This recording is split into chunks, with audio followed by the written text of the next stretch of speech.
40대 후반으로 비문증도 심한 데다 시력이 많이 안 좋은데 안경을 벗고 싶다며 찾아오셨습니다.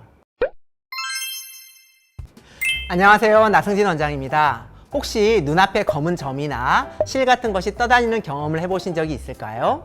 또는 안경이나 렌즈 없이는 일상생활이 불가능할 정도로 시력이 나쁜 분들도 계실 것 같아요.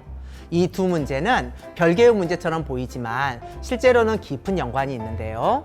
실제로 고도근시 환자분들 중에 상당수가 비문증으로 고생하고 계세요. 다행인 것은 이 두 문제를 동시에 해결할 수 있는 방법이 있다는 건데요. 얼마 전에 시력이 0.05에서 수술 다음날 0.9까지 오른 분이 계셔서 그 과정을 보여드릴게요. 우리가 먼 곳의 물체를 볼 때 빛이 각막과 수정체를 통과해서 망막에 도달하게 되는데요. 이때 정확하게 망막에 초점이 맺히는 것이 정상이에요. 그런데 고도근시는 안구가 비정상적으로 길어져서 빛이 망막 앞에 초점을 맺게 돼서 물체가 흐리게 보이는 거죠. 눈 안에는 유리체라고 하는 젤리 같은 물질이 있는데 이게 나이가 들면서 수축하고 변화하면서 비문증을 일으켜요. 고도근시인 경우에는 안구가 길어지면서 유리체도 더 늘어나게 되고 이로 인해서 비문증이 일찍 나타나거나 더 심해질 수 있어요. 또 40, 50대가 되면 후유리체 박리가 생기게 되고 이것 때문에 비문증이 더 악화될 수 있죠. 소개해드릴 사례의 주인공은 40대 후반으로 저랑 같은 나이의 환자분이셨는데요. 비문증도 심한 데다 시력이 많이 안 좋은데 안경을 벗고 싶다며 찾아오셨습니다. 29년 전에 오른쪽 눈에 라식 수술을 받으셨는데 당시 좌안은 근시가 너무 심하고 시력이 좋지 않아서 시력 교정술을 받지 못하셨다고 해요.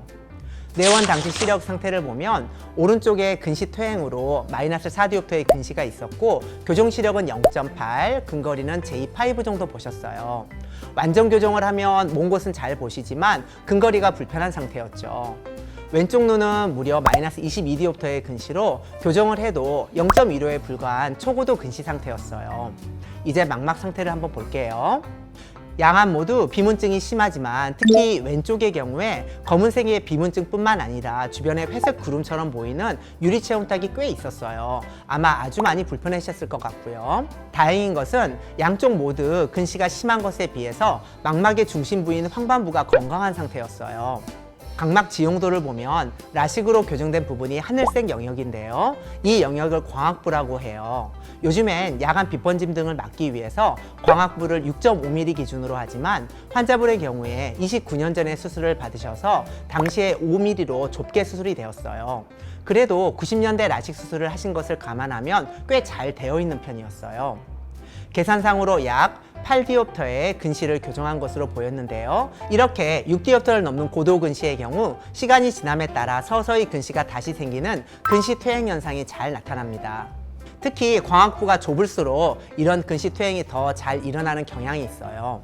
이 환자분의 경우 잔여 각막이 충분해서 라식을 한 번 더 할 수도 있지만 각막이 너무 평평해지게 되면 구면 수차가 커지고 시력의 질이 떨어질 수가 있죠. 그래서 렌즈 삽입술로 근시를 교정하기로 했고요. 동시에 비문증을 제거하는 유리체 절제술을 함께 하기로 했어요. 수술 다음날 검사 결과를 보시면 수술 전에 있었던 혼탁이 깨끗하게 제거된 것을 확인할 수 있고요. 시력은 나은 시력 0.05에서 0.9까지 올랐고요. 근거리도 J4로 좋아졌어요. 이제 오른쪽의 문제는 해결이 되었지만 왼쪽은 여전히 마이너스 22.5디옵터의 근시로 거의 못 보시는 상태이잖아요. 환자분께서는 왼쪽 눈은 기능을 못한다고 생각하고 지내오셨는데 추후에 왼쪽에 백내장 수술을 하시면 유용한 시력을 얻을 수 있을 것 같아요. 이 정도의 근시는 안경으로 교정하는 것 자체가 상을 왜곡시키기 때문에 근시를 마이너스 3디옵터 정도로 줄이면 시력도 꽤 올라갈 것으로 보여요. 비문증에 대해서는 수술을 하는 것이 맞냐 아니냐로 말도 많고 걱정하시는 환자분들도 많은데요. 일상생활에 지장을 줄 정도라면 이렇게 수술로 제거할 수 있고요. 제가 지난번에 찍었던 영상도 참고해서 보셨으면 좋겠습니다. 이렇게 현대의학 기술이 정말 많이 발전했어요.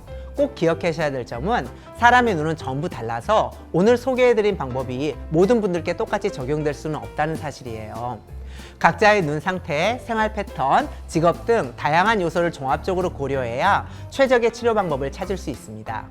따라서 비문증이나 고도근시로 불편을 느끼시고 계시다면 전문의와 만나서 상담해 보실 것을 권유드려요.